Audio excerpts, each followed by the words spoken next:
তো হ্যালো বন্ধুরা, কেমন আছো সবাই? আবার চলে এসেছি আপনাদের সঙ্গে একটা নতুন ভিডিও নিয়ে। তো চলুন শুরু করা যাক আজকের ভিডিও। তার আগে চ্যানেলটি সাবস্ক্রাইব করুন, লাইক করুন এবং শেয়ার করতে ভুলবেন না। তো চলুন শুরু করা যায়। আজকে আমি আপনাদের দেখাবো কিভাবে বেসিল অয়েল বানানো হয়। তো চলুন দেখে নিই কী করে বেসিল অয়েল বানানো হয়। তো সবার প্রথমে আমি নিয়েছি কিছু ফ্রেশ বেসিল। তারপর ওটাকে একটি গরম জলে 10 সেকেন্ডের মতো ফুটিয়ে নিয়েছি। আর হ্যাঁ, আপনারা অবশ্যই সাইডে একটা বরফ দিয়ে পানি রাখবেন। তো যখন আপনার ওটা 10 সেকেন্ড মতো কুকিং হয়ে যাবে, সঙ্গে সঙ্গে ওই বরফওয়ালা পানিতে এটি ঢেলে দেবেন। তাহলে কালারটা সুন্দর থাকে এবং অয়েলটি একটি অতুলনীয় রূপ নিয়ে আসে।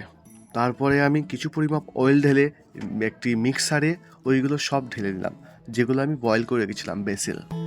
তারপরে যে মিক্সিটা আছে সুন্দর করে ওটিও কিন্তু 10 থেকে 15 সেকেন্ড মতো ঘোরাবে। যদি বেশি ঘোরান তাহলে এটি কালার চেঞ্জ হয়ে যায়, ব্ল্যাক হয়ে আসবে। তারপর একটি হেয়ার নেট নিয়ে নিলাম এটিকে স্ট্রেন করার জন্য, কেননা আমার শুধু প্রয়োজন এর অয়েলটুকু।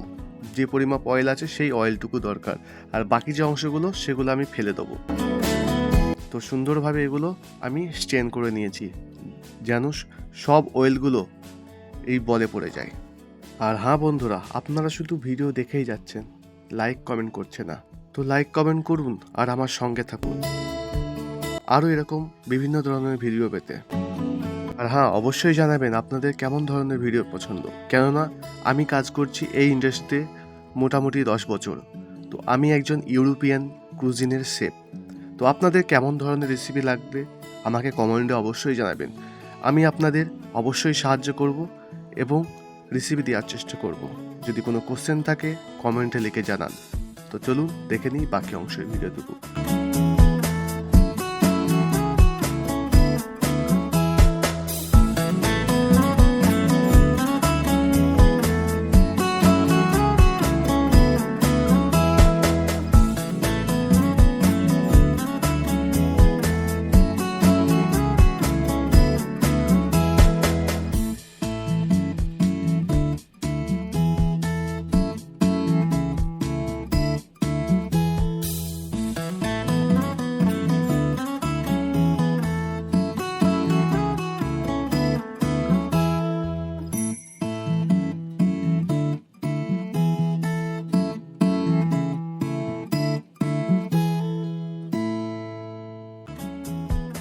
তো সবাই ভালো থাকবেন, দেখা হবে আবার পরের ভিডিও। তো আজকের মতো শেষ করছি এখানেই।